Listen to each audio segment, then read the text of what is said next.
Boa tarde. Muito bem. Então vamos dar continuidade ao nosso encontro, e nessa tarde, antes da missa, teremos dois momentos. Vamos falar sobre o que significa julgar os vivos e os mortos, que a gente reza no credo, né? Que Jesus Cristo morreu, foi crucificado, morreu, ressuscitou ao terceiro dia, subiu aos céus, está sentado à direita de Deus Pai, de onde há de vir a julgar os vivos e os mortos. E, num outro momento, nós vamos então falar de uma segunda temática,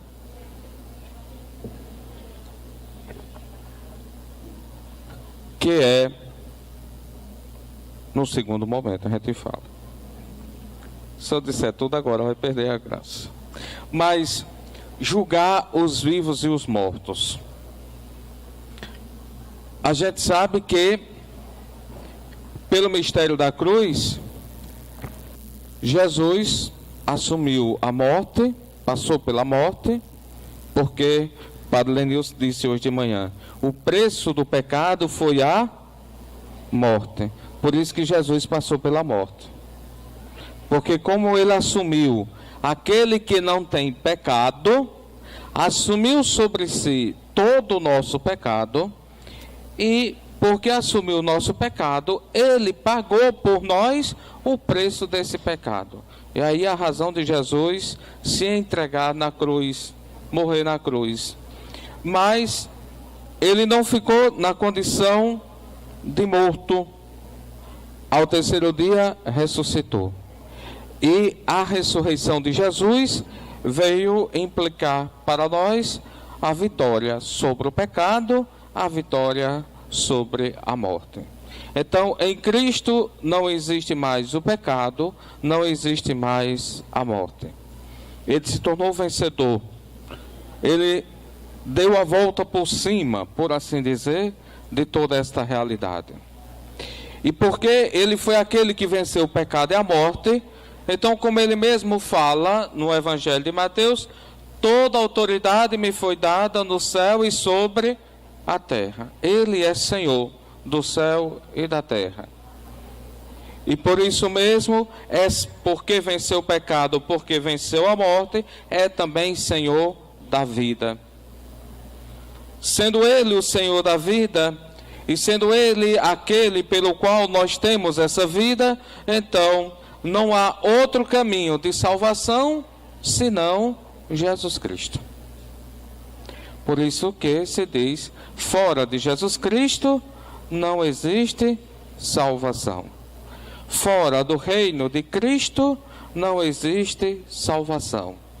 E porque a igreja é o reino, a presença do reino de Cristo no mundo, fora da igreja de Jesus Cristo também não há salvação. Ficou entendido isto? Muito bem. Mas como a gente diz, Cristo virá para julgar os vivos e os mortos. E como se dará esse julgamento? Porque ele vem, e ele vem como juiz. Mas uma coisa a gente tem que observar. Alguém aqui já participou de um tribunal, de um júri? Tem a figura do juiz, tem a figura do réu, do acusado e da vítima, tem os advogados, tem até promotores, tem todo mundo. Mas vocês já perceberam que o juiz, ele nem advoga a favor de um nem de outro? O juiz, ele nem vai defender, nem vai acusar. O juiz, ele junta tudo aquilo que foi discutido no julgamento e no final, o juiz é aquele que dá a sentença.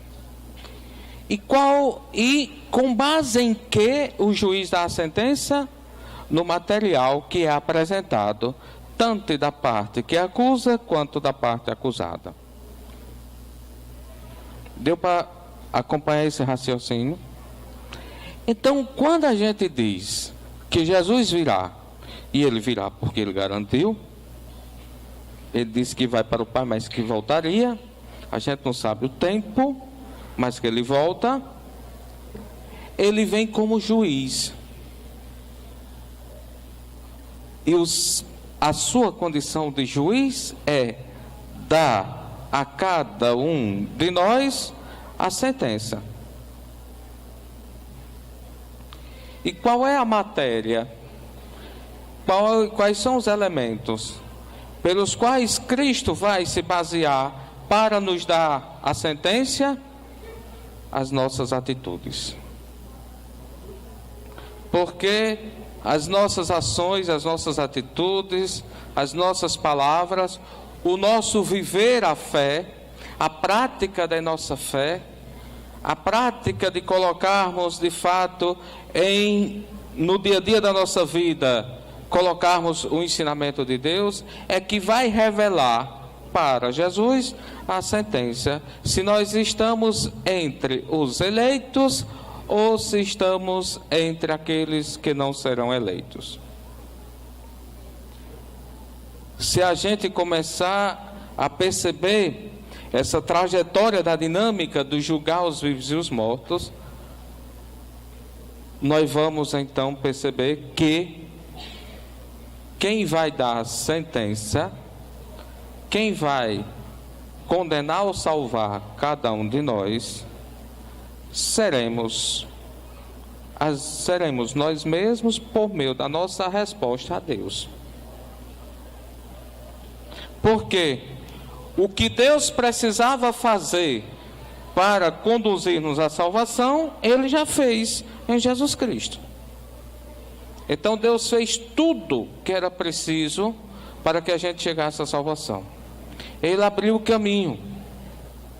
Ele tirou o nosso pecado. Ele devolveu a nós a dignidade de filhos de Deus.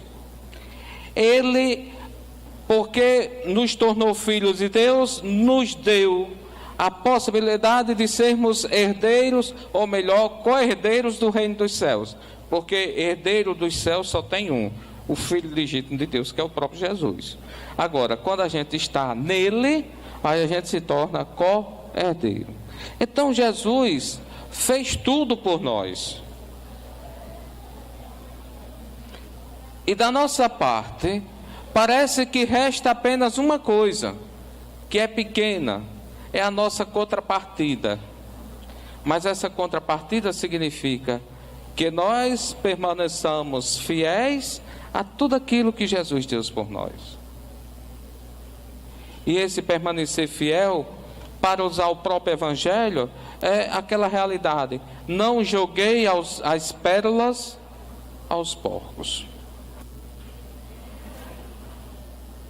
Porque tudo que Deus já nos deu, com sua graça, isto é suficiente para que a gente chegue lá. Então, se a gente abraça esse suficiente de Deus, e se a gente se mantém fiel a esse suficiente de Deus, a gente segue esse itinerário. Então, já os profetas, e dentre eles João Batista, eles entendiam que Jesus anunciou em sua pregação o juízo do último dia. O reino de Deus está próximo. E mais ainda, com Jesus Cristo, o reino de Deus já não está próximo. O reino de Deus já está no meio de nós. Não é mais uma coisa próxima, mas já está. E esse foi o anúncio, portanto, dos profetas. Porque enquanto aqueles que eram porta-vozes de Deus, os profetas foram aqueles que tentaram abrir os olhos das pessoas para dizer: se converta, entre, numa expressão bem popular nossa, entre na linha, porque o reino de Deus já está aí. E depois que Jesus voltar, quando Jesus, na linguagem do Apocalipse, quando as trombetas tocarem, que Jesus aparecer para todos nós, aí não tem mais tempo de sair correndo atrás: Padre, me confesse, Padre, me absolva, eu quero me arrepender. Não tem mais tempo. O tempo é agora. Todo ano, olhem, decore, bota isso na cabeça e não esqueça, porque a gente já, todo ano, por ocasião da quarta-feira de cinzas, todo ano, na missa da quarta-feira de cinzas, a segunda leitura é a carta de São Paulo, onde Paulo nos lembra: eis o tempo favorável, eis o tempo da conversão. E quando começou o tempo favorável? Começou a partir do momento em que o Filho de Deus se fez homem e habitou no meio de nós. Quem tem Bíblia, pega a sua Bíblia, abra a sua Bíblia em Gálatas 4:4.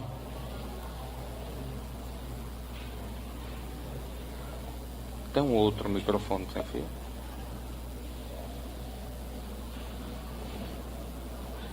Aí um microfone sem fio de pio, microfone. Pronto, fica aqui pertinho de mim. Alguém já achou? Já? Pronto, vá lá junto daquela senhora ali. Aqui, olha, ela está abrindo a Bíblia ali. Aí bota o microfone junto da boca dela para ela ler Gálatas 4:4 para a gente ouvir. Vai. A de preto. Pronto, aí. Segura. Pronto, pode ler. Se encontrou. Mas quando veio a plenitude dos tempos, Deus enviou seu filho, que nasceu de uma mulher, e nasceu submetido a uma lei, a fim de remir os que estavam sobre a lei, para que recebêssemos a sua adoção, a prova de que sois filhos e que Deus enviou aos vossos corações o Espírito de seu Filho. Pronto. Aí. Basta isso aí que é isso. Então, chegada a plenitude dos tempos, Deus enviou seu Filho, sujeito à lei, para resgatar os que estavam sob a lei. Pois bem, a partir desse momento, chegou para nós o tempo favorável, o tempo de conversão. A partir daí. Então, quando o Verbo se fez carne e habitou no meio de nós, se inaugurou para a humanidade a plenitude dos tempos.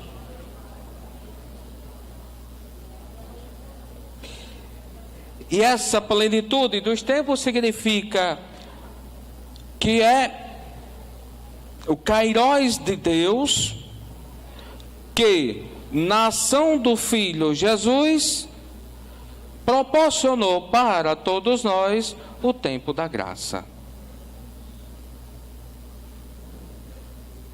E a gente está no kairós. Já estamos nele. 2000 anos de kairós. E tem mais alguns para frente. Assim eu espero. Mas esse kairós, esse tempo de Deus, ele vai se encerrar quando Jesus vir de novo. Porque quando Jesus vir de novo, ele vai instaurar de maneira definitiva o seu reino. O reino de Deus. Como é o tema nosso, venha a nós o vosso reino. A gente está pedindo.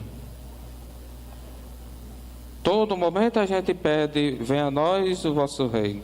Cada Pai Nosso que a gente reza, venha a nós o vosso reino. Cada missa que a gente participa, eis o mistério da fé, qual é a resposta? Anunciamos, Senhor, proclamamos, vinde, Senhor, venha a nós o vosso reino. Então, aquela parousia que o padre Lenilson falou de manhã, eu estava confessando, mas estava ouvindo também, tem ouvido bom. Então, a parousia significa o ponto final desse kairós de Deus. E aí a gente tem que saber aproveitar esse momento kairós de Deus. À medida que a gente está pedindo que Ele venha, a gente também tem que se assegurar que estamos preparados para não sermos pegos de surpresa.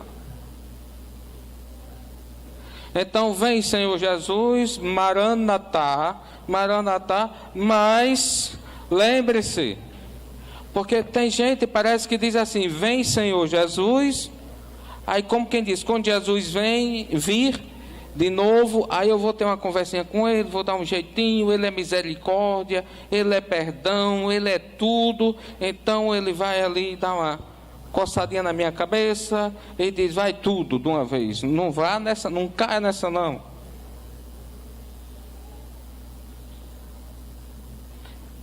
Tem um ditado popular, eu gosto muito de ditado popular, e minha avó dizia muito, não se deve deixar para amanhã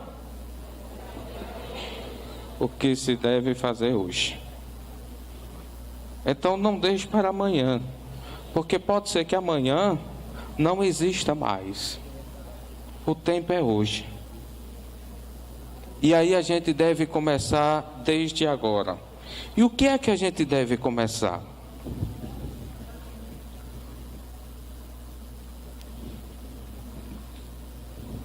Eu acho que o vento levou todas as minhas páginas, mas está aqui. Ainda bem que eu decorei a página. Então,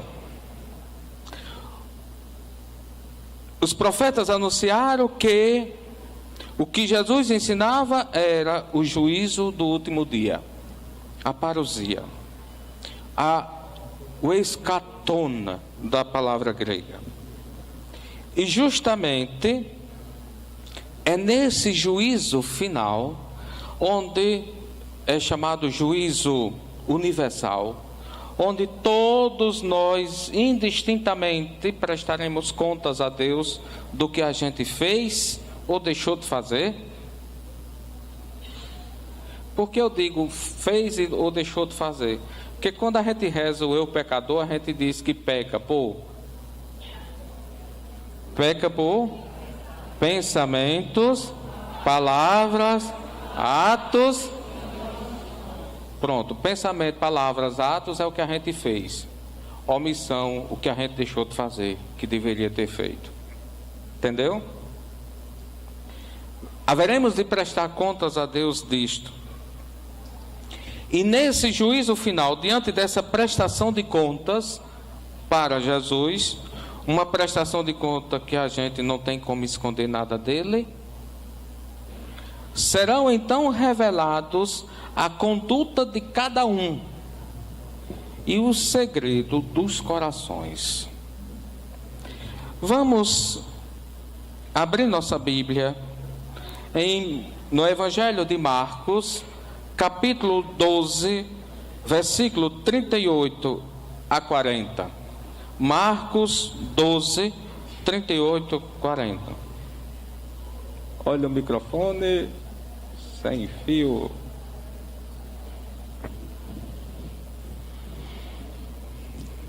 Quem achou a citação? Pronto, vai ali atrás.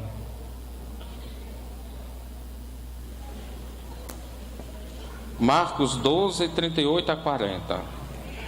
Ele lhe dizia em sua doutrina: guardai-vos dos escribas, que gostam de andar com roupas compridas, de ser cumprimentados nas praças públicas e de sentar-se nas primeiras cadeiras nas sinagogas e nos primeiros lugares nos banquetes. Eles devoram os bens das viúvas e dão aparência de longas orações. Estes terão um juízo mais rigoroso. Pronto, olha aí o negócio. Primeira coisa, guardai-vos do fermento dos fariseus. O que é que Jesus está dizendo com essas palavras? Eles usam roupas, franjas, eles enrolam os braços com as fitas, e nessas fitas tem trechos da Sagrada Escritura. Eles gostam dos primeiros lugares, fazem aquelas orações assim bem manifestadas, para dizer que está rezando e tudo. Jesus diz, tudo isso é aparência, tudo isso é faz de conta, é fingimento, é farisaísmo. Jesus disse, com isso Jesus está querendo dizer, se a nossa conduta hoje como cristão é conduta de fingimento, de farisaísmo, a gente não entra no reino de Deus. Então não dá para fingir que seja cristão, não dá para fingir que é filho de Deus, não dá para fingir que está tudo certinho, porque quando for revelado a conduta de cada um, a gente não tem como esconder. A imagem que a gente pode ter é como se você fosse colocado numa sala de cinema para assistir um filme, onde este filme é sua própria vida. E aí, quando o filme vai passando, você mesmo vai vendo onde foi que você falhou no seu seguimento de Jesus, a conduta de cada um. Agora tem também os segredos do coração. E que segredos são esses? Vamos abrir a nossa Bíblia de novo em Lucas, ou melhor, no Evangelho de São João, capítulo 3, versículos 20 e 21.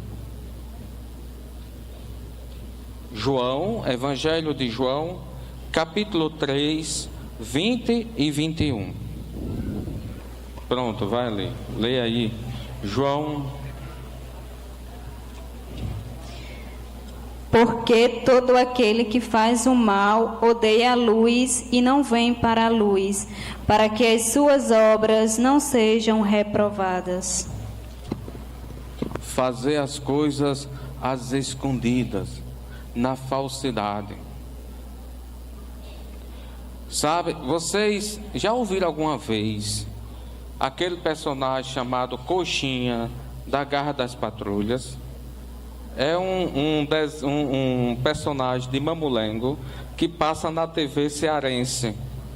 Aí quando vem alguém ao encontro de Coxinha, ele diz, autarquia, você é uma pedra preciosa, olha, não tem gente melhor do que você. Você é aquele que quando vem a gente varre o chão, ainda bota um tapete vermelho, porque não tem excelência maior do que a sua. Aí o cabo enche o peito. Aí quando sai, vira as costas, ele, sai pra lá, carniça, esse miserável. Se você soubesse que... Olhe Coxinha, que é um amigo dele, que é sempre com ele. Coxinha, não se aproxime dessa carniça. Isso é um perigo, estar perto desse homem. Pois bem, os segredos do coração é isso. É a gente vive numa aparência, diz uma coisa, mas lá no nosso interior está martelando. É a gente abraçar com a pessoa, como vai, como vem, e vai aquele abraço, e vai um beijinho do lado e outro, e na cabeça o julgamento passando com tudo. Os segredos do coração é a gente conviver com alguém na vizinhança, talvez no trabalho, em outra oportunidade. Aí toda vez que vê a pessoa, se faz de amigo para depois preparar o laço e derrubar. Quem age desse jeito e quem tem a vida toda só planejando o mal no coração, este também não entra no reino de Deus. Entendeu as atitudes e os segredos do coração? No juízo final, tudo isso vai ser revelado. Não a Deus, porque Deus já sabe. O que a gente já fez, Deus já sabe. Mas vai ser revelado a nós mesmos. E Jesus, que vem como juiz para dar a sentença, para julgar os vivos e os mortos, vai dizer: por causa disso, você não vai entrar no reino dos céus. Está ficando clara a coisa? Então, minha gente, aproveite enquanto é tempo, porque quando se passar, tchau. Nessa perspectiva, portanto, dos nossos segredos e atitudes, será também condenada a incredulidade culpada que fez pouco da graça oferecida por Deus. Olhe, isso aqui é forte. Condenado à incredulidade culpada. Que incredulidade é esta?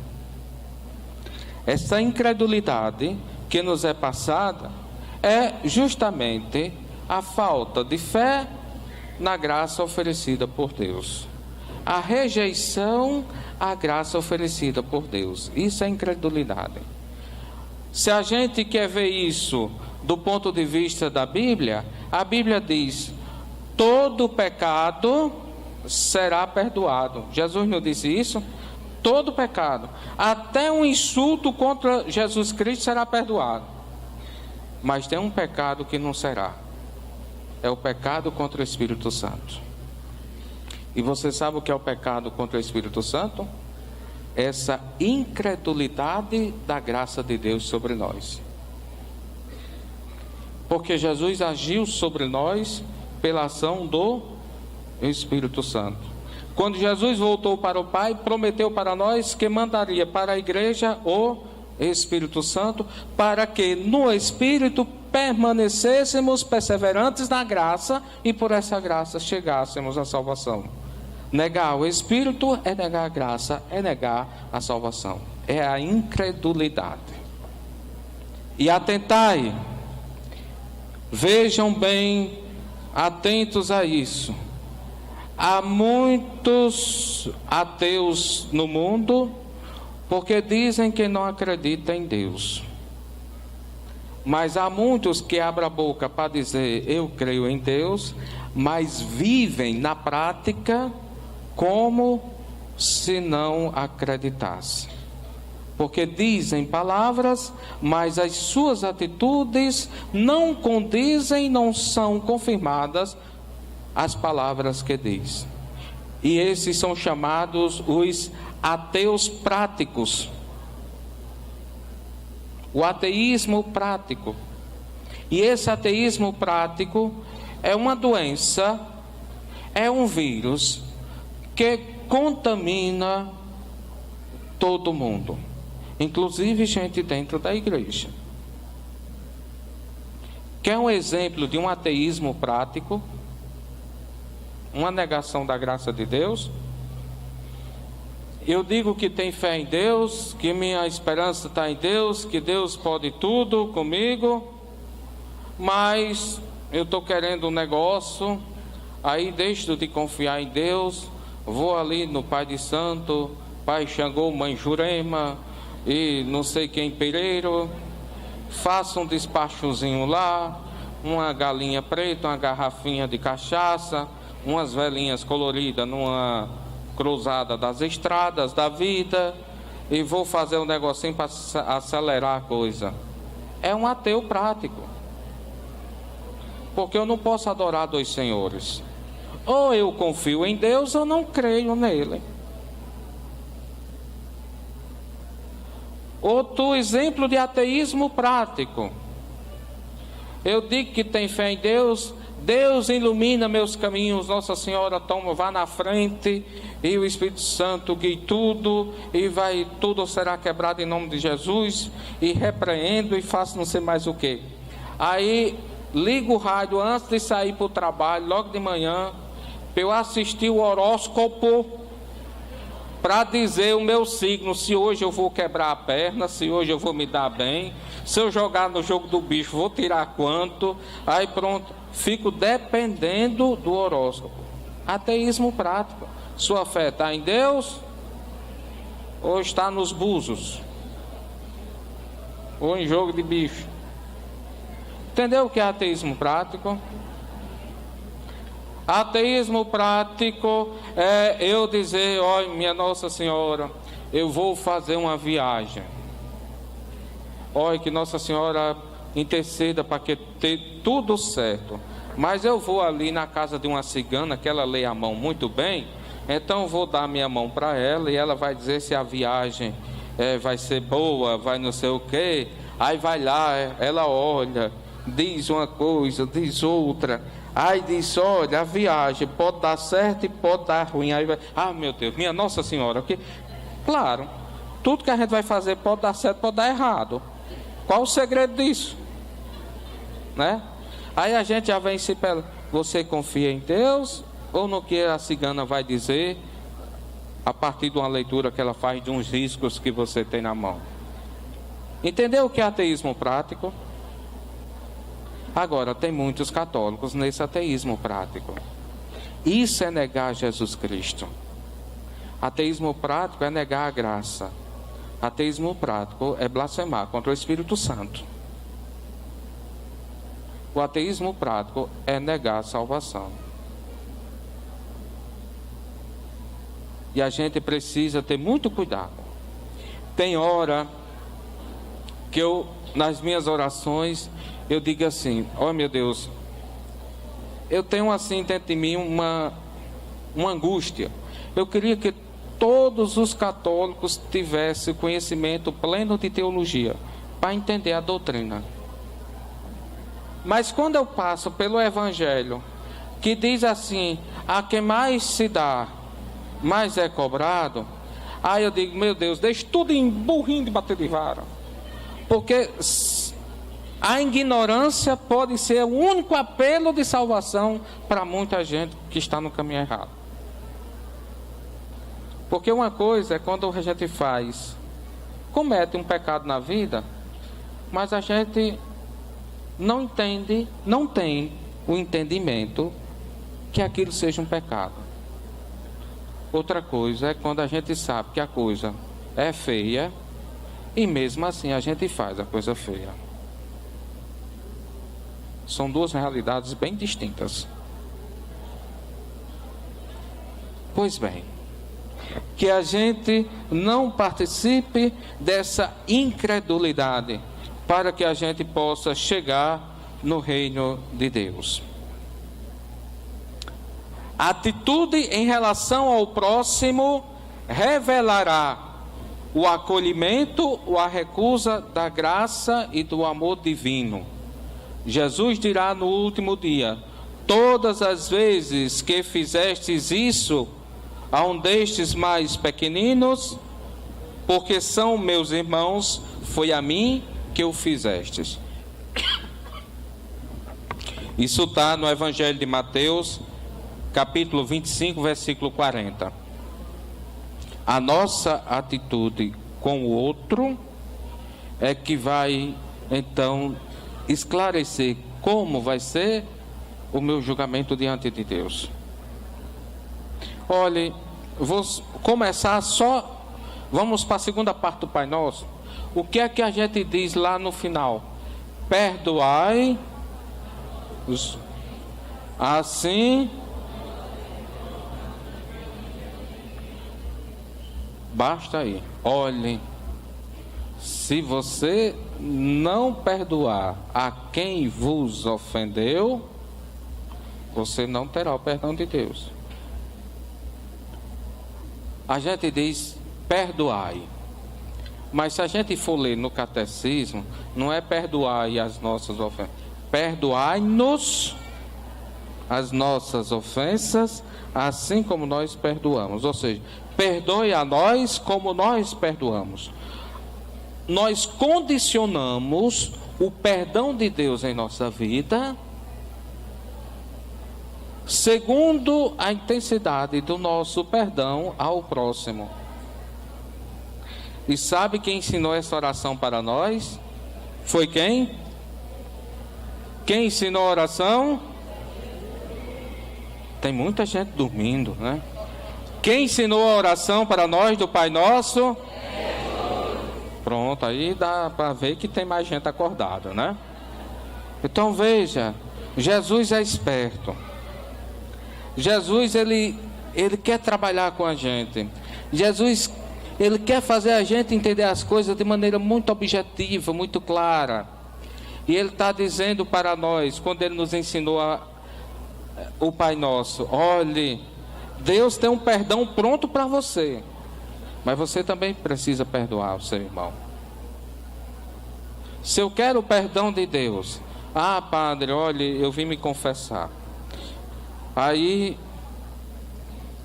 olha, tem uma pessoa que eu tenho uma mágoa muito grande dela. Olha, é uma peste ruim que apareceu na minha vida, né? Olha, eu rezo demais, padre, mas quando eu vejo aquela pessoa, me vem aquela raiva. Se eu puder jogar uma banda de tijolo na cabeça, eu jogo. Olha, eu não me libertei disso. Pois cuide de se libertar. Porque se você não se libertar desse rancor, desse ressentimento, dessa mágoa, se você não tirar isso do seu coração, não vai ter espaço no seu coração para o perdão de Deus.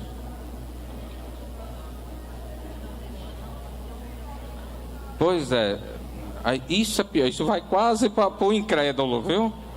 Então, perdoar verdadeiramente, ter uma atitude que me leve a entender essa ação de Deus em minha vida, a relação ao próximo, a minha relação com o próximo revelará como eu vou receber o perdão de Deus. Por isso que Jesus vem dizer para nós, como eu já citei o Evangelho, Mateus 25:40, tudo aquilo que a gente faz ao próximo, porque o próximo é irmão de Jesus, tudo aquilo que a gente faz ao próximo no amor de Deus, isso resulta para nós como salvação, como graça. Então Jesus está nos ensinando, quanto mais a gente sabe perdoar o outro, tanto mais será o perdão de Deus em nossa vida. Essa é a atitude do cristão. Cristo é Senhor da vida eterna. O pleno direito de julgar definitivamente as obras e os corações dos homens pertence a Ele como Redentor do mundo. Ele adquiriu esse direito por sua cruz. Cristo é o nosso Redentor, porque pelo seu oferecimento na cruz, por sua paixão, morte e ressurreição, Ele adquiriu. E o que é redenção? É só perdão dos pecados? É ou não é? É o que mais, redenção? Além de perdão dos pecados?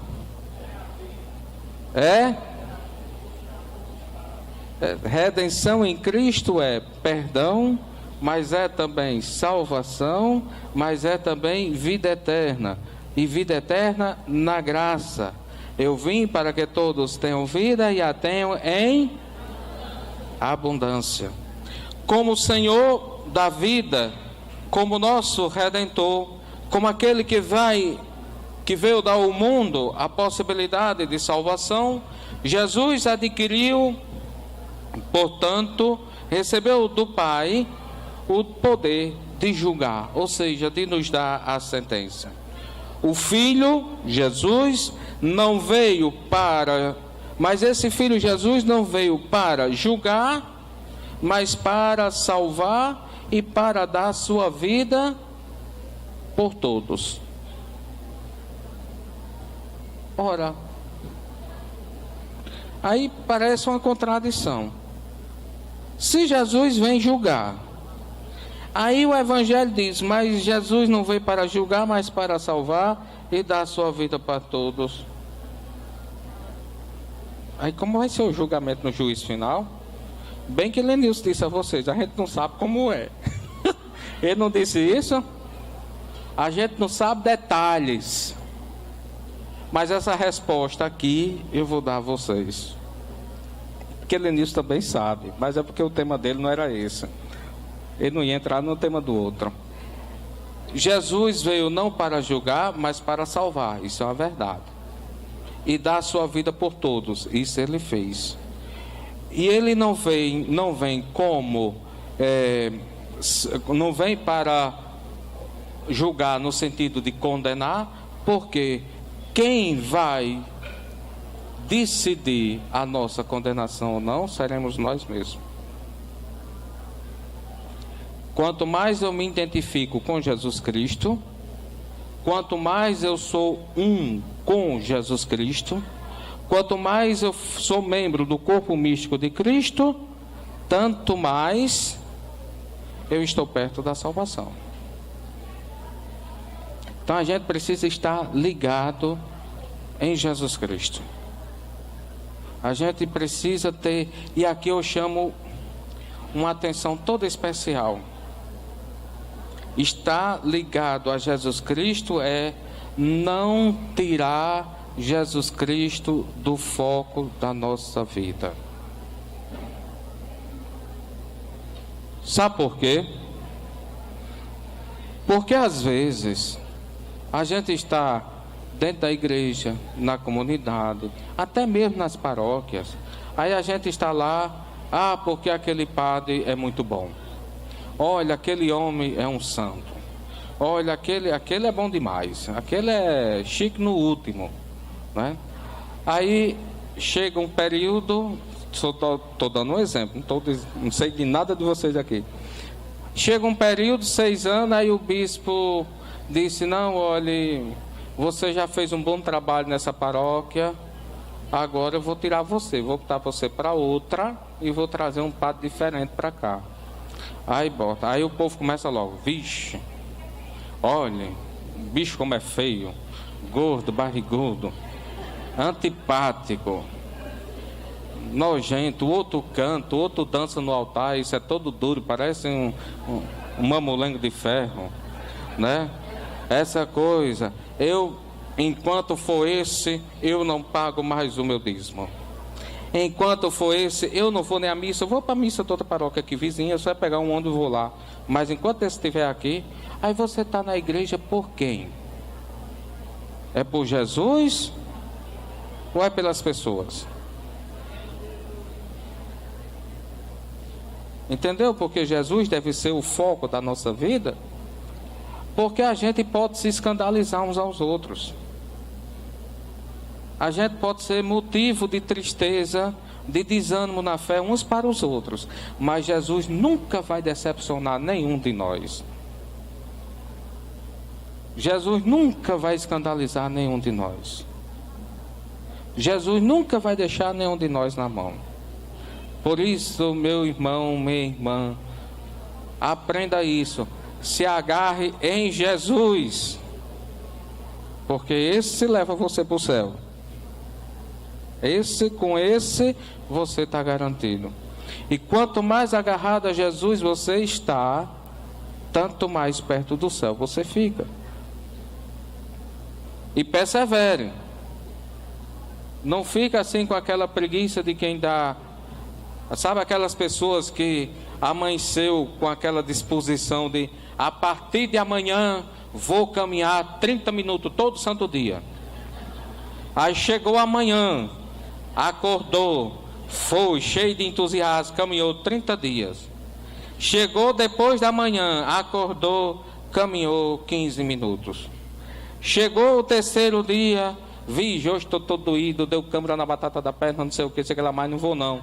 O quarto dia, nem lembrava mais da promessa que fez, que ia caminhar todo dia. Se a nossa perseverança com Jesus for desse jeito, também a gente não vai para canto nenhum. Né?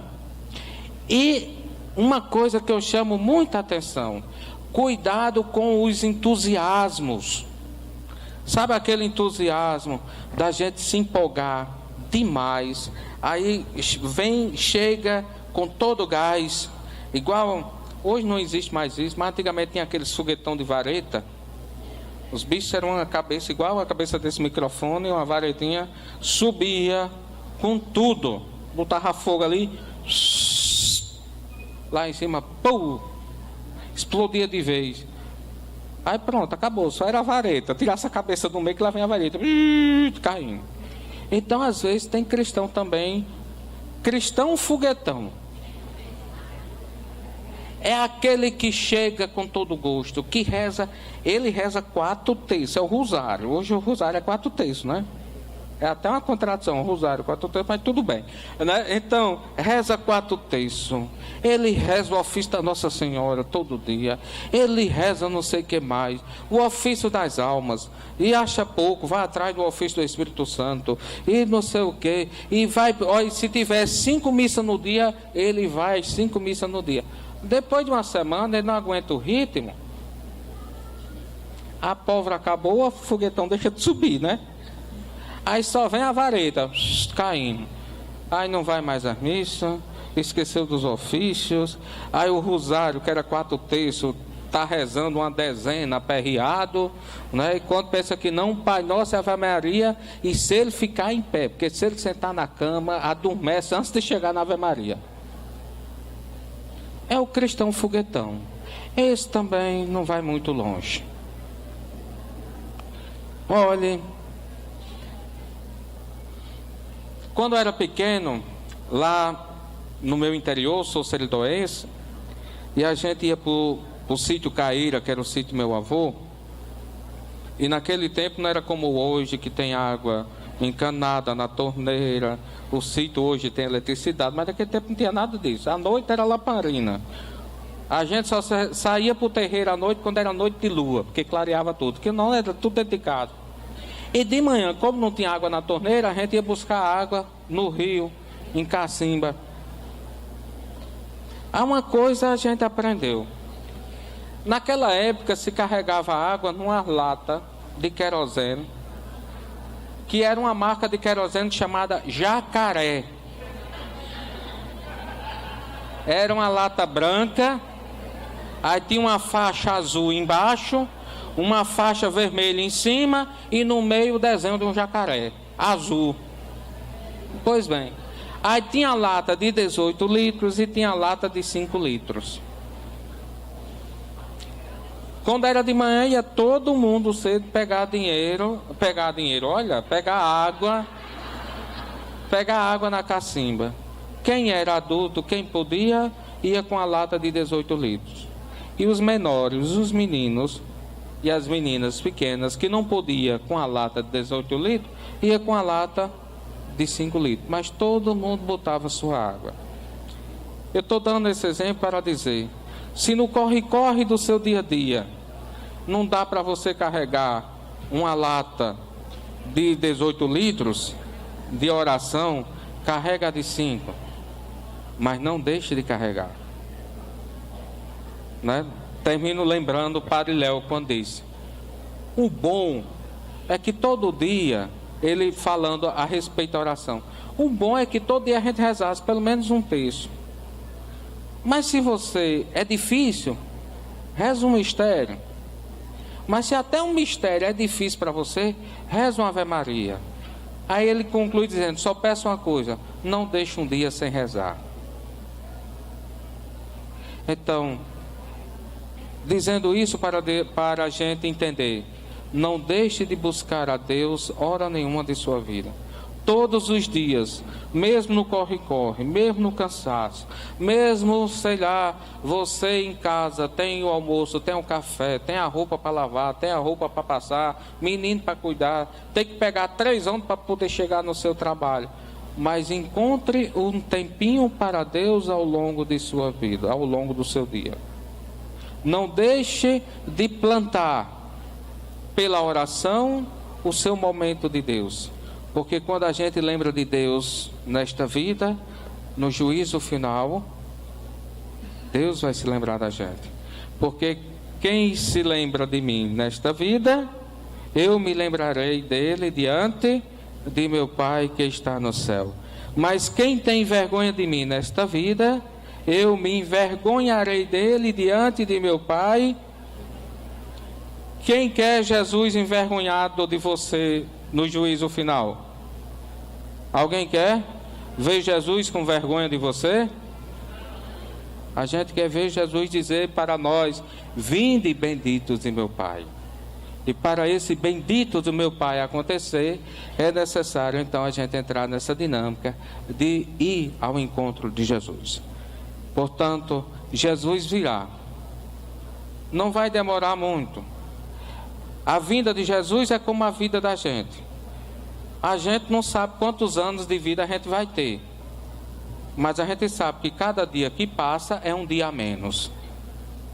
Então, cada dia que passa, vai se encurtando o tempo da vinda de Jesus.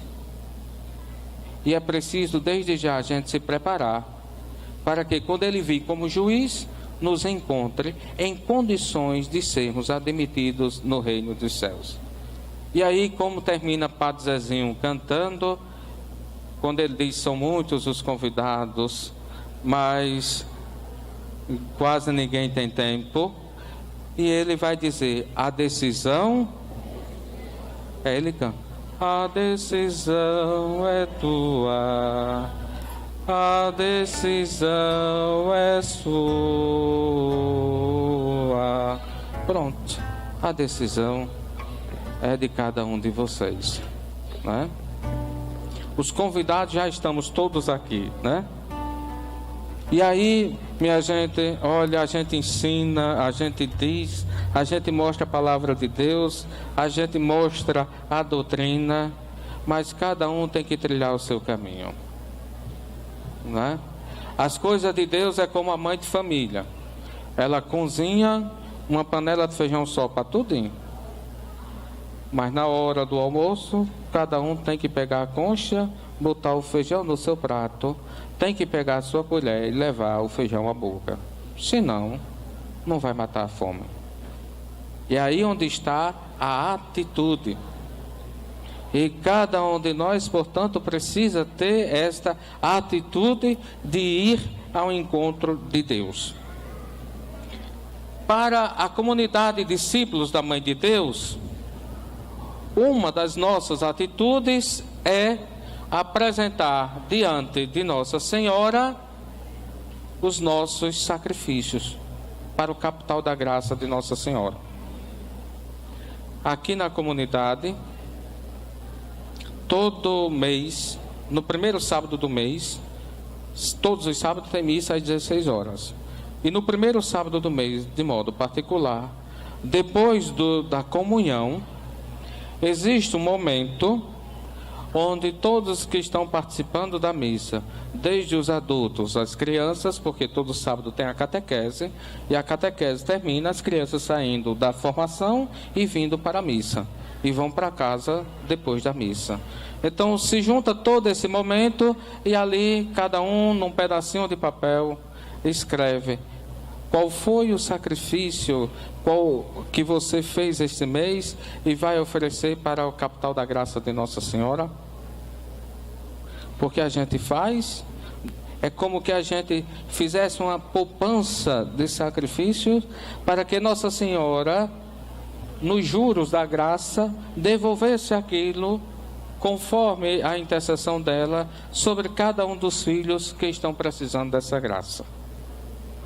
Este mês ficou para, não no primeiro final de semana, mas justamente para esse final de semana, para que a gente pudesse então fazer esta grande oferta dos nossos sacrifícios, os chamados sacrifícios espirituais, que é as nossas orações, os sofrimentos, o cansaço do dia a dia, as penitências que nós realizamos, as visitas que fazemos ao Santíssimo Sacramento, o jejum que nós então podemos fazer durante o mês, tudo isso junto como sacrifício para a gente depositar nos pés de Nossa Senhora.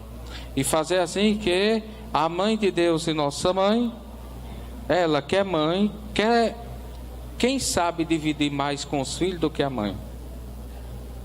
Então ela junta tudo que a gente traz para ela e depois ela divide gratuitamente na sua intercessão e na sua graça para com todos nós, né? A gente vai fazer essa experiência também para nós hoje, fazendo com que a gente entre nessa dinâmica de depositar também nos pés de Nossa Senhora todo esse encontro, todo esse sacrifício, toda essa nossa vida nesse capital de graça da Virgem Maria. Amém?